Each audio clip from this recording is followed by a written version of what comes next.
ಮಹಾಶಿವರಾತ್ರಿ. ಶಿವರಾತ್ರಿ ನಮ್ಮ ಸೋಲ್ ಗ್ರೋತ್, ಆತ್ಮದ ಬೆಳವಣಿಗೆಗೆ ಹೆಚ್ಚು ಶಕ್ತಿಯುತವಾದ ರಾತ್ರಿ. ವರ್ಷ ಪೂರ್ತಿ ನಮ್ಮ ಫಿಸಿಕಲ್ ಲೈಫ್, ಭೌತಿಕ ಜೀವನದ ಬೆಳವಣಿಗೆಗೆ ಶ್ರಮಿಸುವ ನಾವು ಈ ದಿನದ ರಾತ್ರಿಯನ್ನು ಆತ್ಮದ ಬೆಳವಣಿಗೆಗೆ ಮೀಸಲಿಡುವುದು ತುಂಬಾ ಇಂಪಾರ್ಟೆಂಟ್. ಇದರಿಂದ ನಮ್ಮ ಫಿಸಿಕಲ್ ಲೈಫ್, ಭೌತಿಕ ಜೀವನಕ್ಕೂ ತುಂಬಾ ಹೆಲ್ಪ್ ಆಗುತ್ತೆ.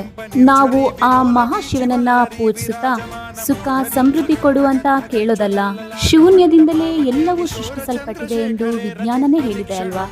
ಅದಕ್ಕೆ ನಾವು ಹೆಚ್ಚು ಮೌನ ಮತ್ತು ಧ್ಯಾನದೊಂದಿಗೆ ಶಿವರಾತ್ರಿಯನ್ನ ಆಚರಿಸಬೇಕು. ನಮ್ಮ ಜೀವನವೆಂಬ ಪ್ರಯಾಣಕ್ಕೆ ನಾವೇ ಸೃಷ್ಟಿಕರ್ತರಾಗಿ ಶಿವಾಂಶರಾಗಬೇಕು. ಈ ಮಹಾಶಿವರಾತ್ರಿಯಂದು ಸುಖಾಸನದಲ್ಲಿ ಕುಳಿತುಕೊಂಡು ನಮ್ಮ ಬೆನ್ನು ಹುರಿಯನ್ನು ಲಂಬವಾಗಿಸಿ ಮೌನ ಧ್ಯಾನದೊಂದಿಗೆ, ಅಂದರೆ ನಮ್ಮ ಉಸಿರಾಟದ ಕಡೆ ಗಮನ ಹರಿಸಬೇಕು. ದೇಹ, ಮನಸ್ಸು ಮತ್ತೆ ಆತ್ಮವನ್ನ ಒಂದಾಗಿಸಿದ್ರೆ ಶಿವನಂತೆ ಮೂರನೇ ಕಣ್ಣು ಉತ್ತೇಜನಗೊಳ್ಳುತ್ತೆ, ಅಂದ್ರೆ ನಮ್ಮ ಜ್ಞಾನದ ಕಣ್ಣು ತೆರೆಯುತ್ತೆ ಅಂತ. ಜ್ಞಾನಕ್ಕೆ ಕುಳಿತಾಗ ಆಲೋಚನೆಗಳು, ತೂಕಡಿಕೆ, ನೋವುಗಳು ಸಹಜ. ಇವೆಲ್ಲ ನಮ್ಮನ್ನು ಶುದ್ಧೀಕರಿಸುವ ಒಂದು ಪ್ರೋಸೆಸ್. ಸೊ ಆ ಕಡೆಗೆ ನಾವು ಗಮನ ಹರಿಸದೆ ನಮ್ಮ ಉಸಿರಾಟದೊಂದಿಗೆ ಒಂದಾಗಬೇಕು. ಶಿವರಾತ್ರಿಯು ಕೇವಲ ಜಾಗರಣೆಯಾಗದೆ ನಮ್ಮೊಳಗಿರುವ ಶಿವನನ್ನು ಕಾಣುವ ಜೀವಂತಿಕೆಯ ರಾತ್ರಿಯಾಗಲಿ. ಎಲ್ಲರಿಗೂ ಮಹಾಶಿವರಾತ್ರಿಯ ಶುಭಾಶಯಗಳು.